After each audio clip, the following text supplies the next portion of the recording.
What's up, everybody? It's your girl, Nita K, and I know it has been a delay. I know I was supposed to put the pilot episode out for Fanned Out, but it's okay. We here now. I am waiting on one of my creatives to send a video and submit one of their Fanned Out moments. Now, this pilot episode is to give a um, detailed explanation as to what this YouTube series is about. So, um, once you enter the entertainment world, things start to get a little crazy. And I'm talking about at the basic level. At the basic level, people will get mad at you. Even family members will start to get jealous. I have so many stories. Family members will start to get jealous and hate on you. Friends who you thought they were your friends will start to despise you. And then there are people from the public's eye who will like to engage with you. But the only way they engage with you is by saying weird or crazy shit just to get a reaction out of you. And that's what Fanned Out is about. So, my experience of being in a fanned out position is first starting with my family. You feel me? When I started, and what's so crazy is that my family is from an entertainment background. They all have college degrees and they have masters and doctorates and bachelors. They have all of these things in the entertainment field. Like, I mean, modeling, fashion, acting, singing, all of these things, right? You would think that we would be a big family business, like a big empire. No, they're jealous. I don't know if it's because they old and blown out and they can't do it, or they didn't have the technology then that we have now. It's not never too late. So why you gotta hate on me? So one particular out of many, one particular incident, we were all having a family meeting in regards to one of my daughters, and my phone stay blowing up. Whether it's on social media, text messages, I'm busy all the time. You feel me? And so, wait. Let me back up. Let me back up a little bit, because there are folks, even though we have subscribers, there are folks who don't even know who I am. I'm like, who the fuck are you? Let me do a better introduction for y'all before I start diving into this. So I am Nita K. I am the film director and owner of Nita K Productions LLC, based here in Chicago, Illinois. We started our company in 2023. We are listed in the Illinois Film Directory. We are a SAG after signatory podcast. I am a 440 Revolt music artist. And I am a TikTok sound on record label owner with two music artists under my roster. I've been on TV shows from the likes of Empire, The Shy for 4 years. Like, I've done season 5, episode 1 up until this season finale. It's the longest running show that I've been on. I have also been on Power Force, the one with Tommy that everybody correlates it with. And then um, I've been on a movie called We Grown Now with Lil Rel, amongst other things. I work with children and adults. My first client was a 3-year-old child. I work with any age bracket, you name it, we work with them. Um, we have a lot of set of rules and guidelines, but more we are more lenient than the directors that I had to work up under. I'm also a production assistant as well. Um, and I'm licensed to write music with All Track, and will be transitioning over to ASCAP. Um, I have created this show Fanned Out because, like myself and amongst others, we've had fanned out experiences. So, diving back into my fanned out experience for this pilot episode, since y'all have been introduced to who I am and what I do, we were having a family meeting in regards to one of my daughters. I was there, of course. My mom was there, of course. My daughter was there, of course. My aunt was there. Well, she's my first cousin. They're a little older than me, so I call them my aunt, but this is my first cousin. Both of my first cousins, my aunt, both of my aunts. So both of two of my aunts, two of my first cousins, my daughter, my mom, myself, and my uncle. He was in the back. We're having a family meeting. My phone is blowing up, you feel me? And I'm focused, but I'm focusing on the family conversation because it's in regards to my daughter.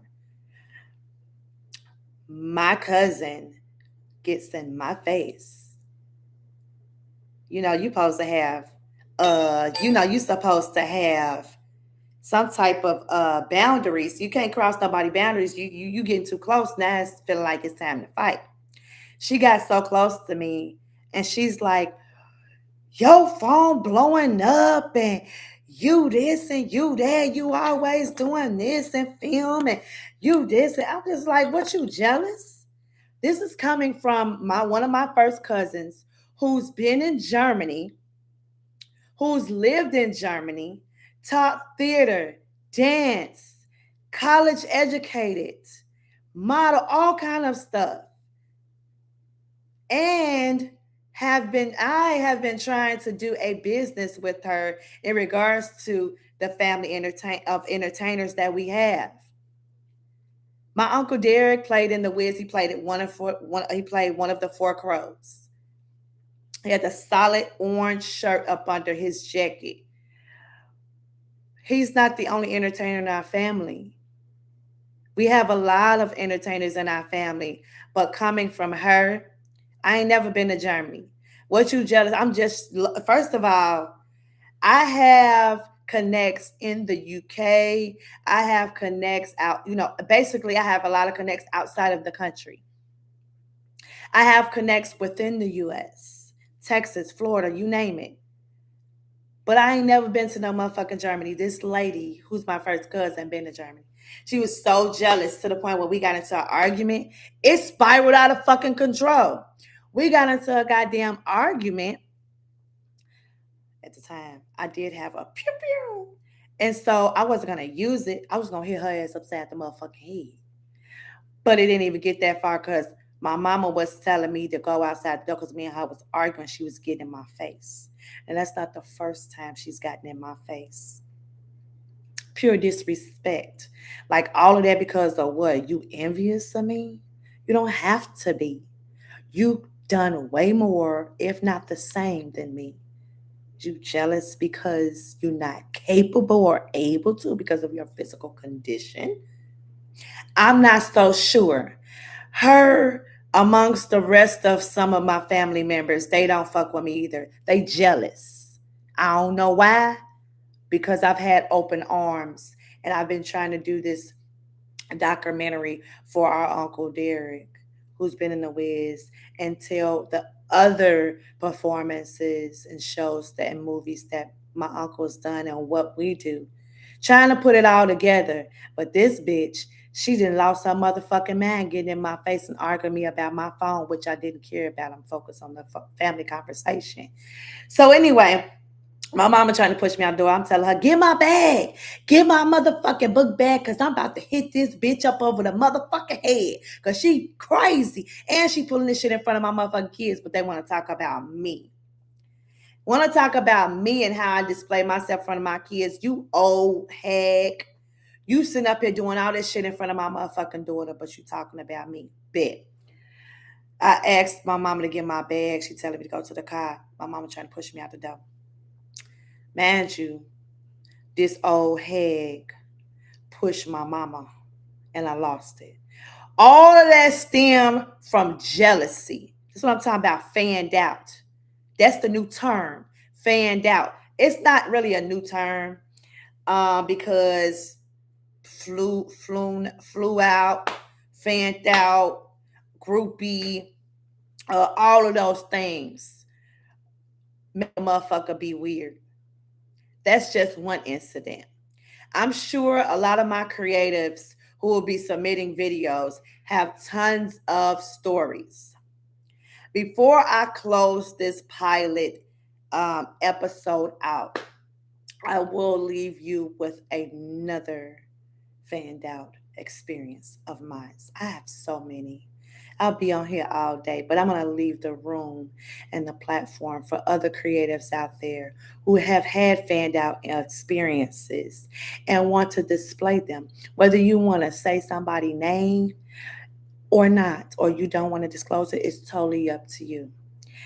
I will start disclosing names once we get later in these episodes. But for now, I will keep the names sacred to me until we're ready to do that. Now, for this last fanned out experience for today, my other fanned out experience has been, and it's really weird. It's really, really, really weird. I've had, out of many, a young lady come over to our company. She reached out to us. And so she was referred to, I would say, by one of our creatives. And so um, we were going to work with her. She had a hair business and everything. I never met her in person. Everything was virtual. She was referred to us. And so we were going to help promote her hair business. She stated she wanted to work with some of our films. We were all set, right? At that time, I was a TikTok, um, I was a TikTok agency owner at that time. And so I was bringing in creatives, whether they owned a business or they were creative. I was bringing in creatives and we were implementing our film company that has 4 departments and tying that into our TikTok agency.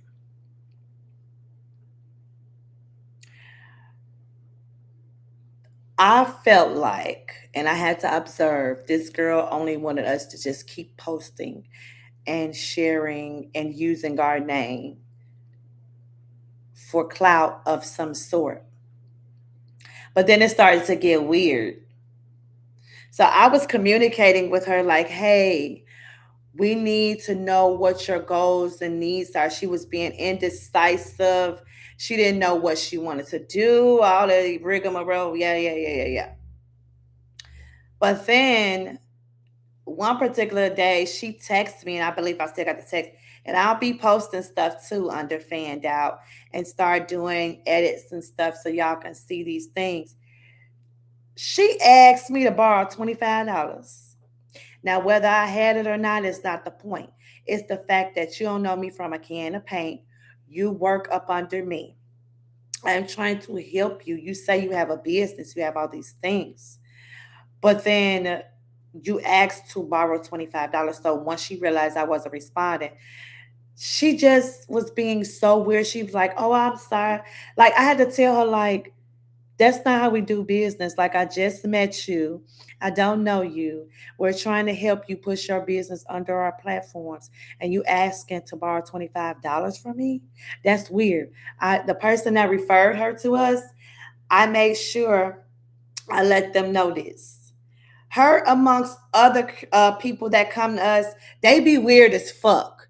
They'll either come in and they'll pretend like they're interested just to get insight. But guess what? Everybody that work with us signed an NDA, so try it. And then number two, you can come in and get insight all you want. You ain't gonna do it like I Need K Productions LLC do it. Everybody had their own style, and it ain't gonna be like how we do it. Ain't gonna nobody gonna be able to take my swag.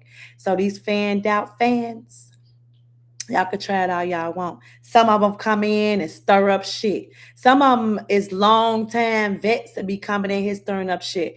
I'm gonna give y'all one more. I know I said I was gonna get. I'm gonna give y'all three just to even it out. Well, it ain't even. It's odd. My dumb ass. But no, I'm gonna leave you guys one more before I get out of here.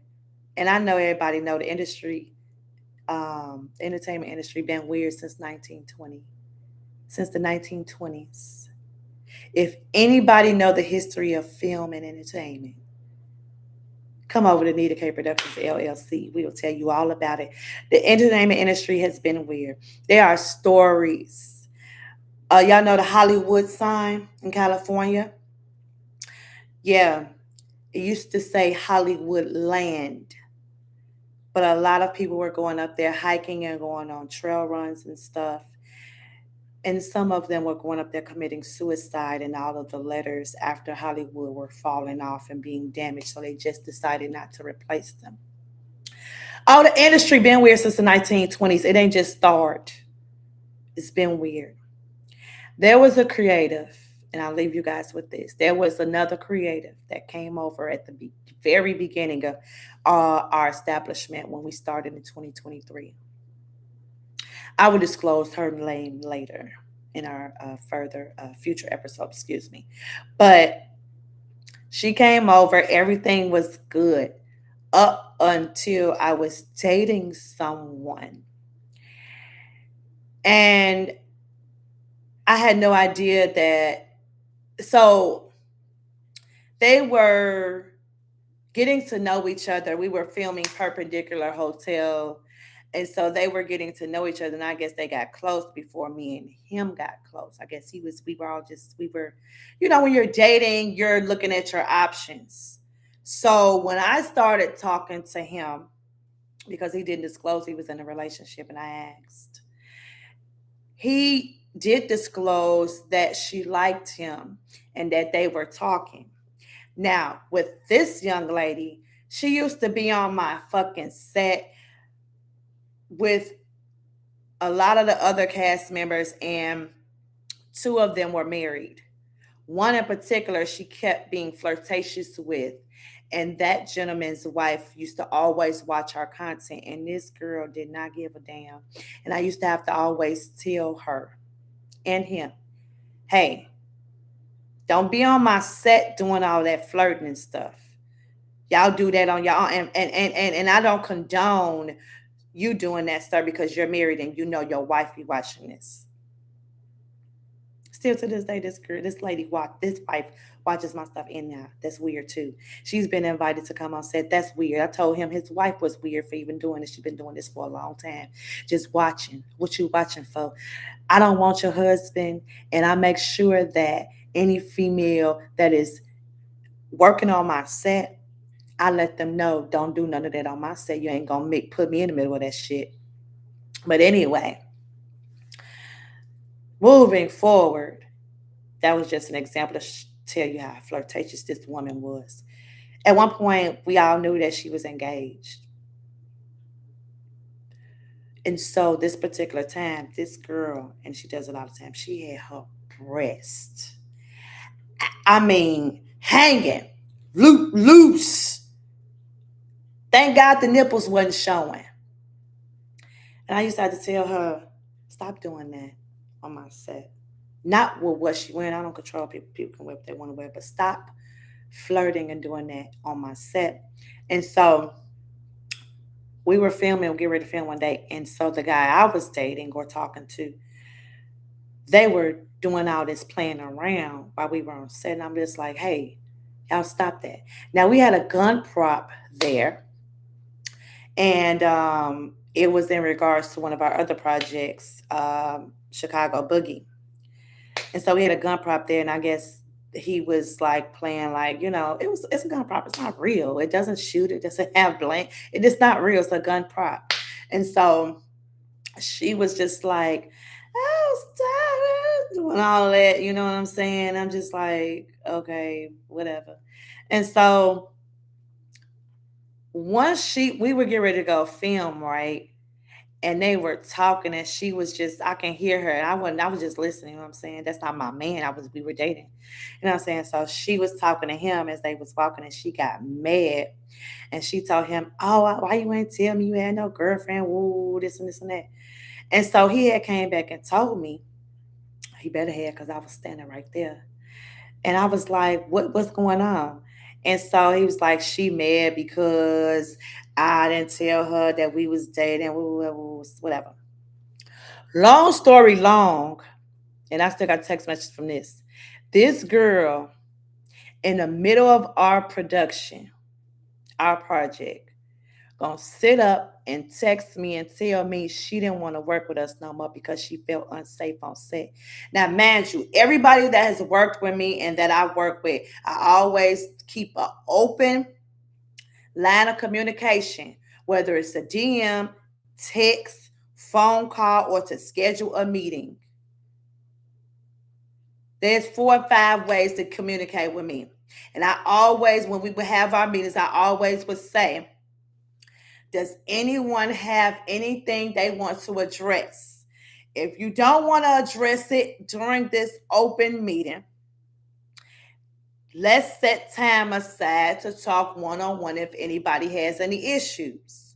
I would say that my mouth was fucking dry and I was blew out. I still do it to this day. And I don't understand for the life of me why creatives do that dumbass shit. They want all these platforms and all these collaborations and all the work and the beauty of it, but don't want to put the work in. That's a whole nother separate conversation from fanned out. So she texts me and saying she feel unsafe. And I'm just like, well, no, I'm lying. One of my creatives, and I'm not going to mention his name right now, he was like, "Hey, did she reach out to you? Is we when I was talking to her in the car, whatever, like that? She didn't know. I didn't say anything because that was her responsibility to let communicate with you." And I said, "You didn't do anything wrong. You're right." This girl set up, and I said, "Well, we had meetings. Why you ain't been say nothing about this? Why you just now saying something about this?" And I've always had an open line of communication. And you work with us for what, 2 years already? You know the drill. Oh, and I said, "How was you feeling unsafe?" Oh, Sir Mac, that's his name. I didn't spill the motherfucking beans because I don't like that bitch to this day. No way. Talking about him. That's a whole nother story for on Fanned Out. It's gonna get deeper with family. It's gonna get crazy. So, like I said, Sir Mac beats this motherfucker, or AKA Chicago Streets Watching, however he wanna switch his name up, goofy ass nigga. This motherfucker, she talking about some. He was pointing a gun at me, and I felt unsafe, and I'm just like, but girl, that's a gun prop. And if you felt unsafe when he was doing it, why you didn't say nothing to me? Why you didn't put me to the side and say something? That why? So it spiraled out of control, where she was just like started to talk crazy. And I'm just like, I don't think you want to talk crazy to me because number one, you're in the wrong for not communicating with me. You talking to me like I knew what was going on. That's number one. Number two, you talk crazy to me and I'm trying to resolve the issue and I'm trying to figure out why you waited until now to say something. And number three, you talk crazy to me and I have your address on file and I know your first and last name. So don't think for 1 minute that I can't pull this motherfucking film director face off and come smack the taste out your motherfucking mouth for talking crazy to me because I didn't do anything wrong. That's your fault for not communicating. That's just another fan out experience. I don't know if she wanted some attention. I don't know if she wanted to. The thing about it is, she's one of the people that think that they can do all of that and try to tarnish my name. But doing shit like that will get your ass a lawsuit, which is where I'm getting ready to head down to downtown right now to file a few lawsuits for people who think they got away. It ain't over. This is the pilot fucking episode of Fanned Out.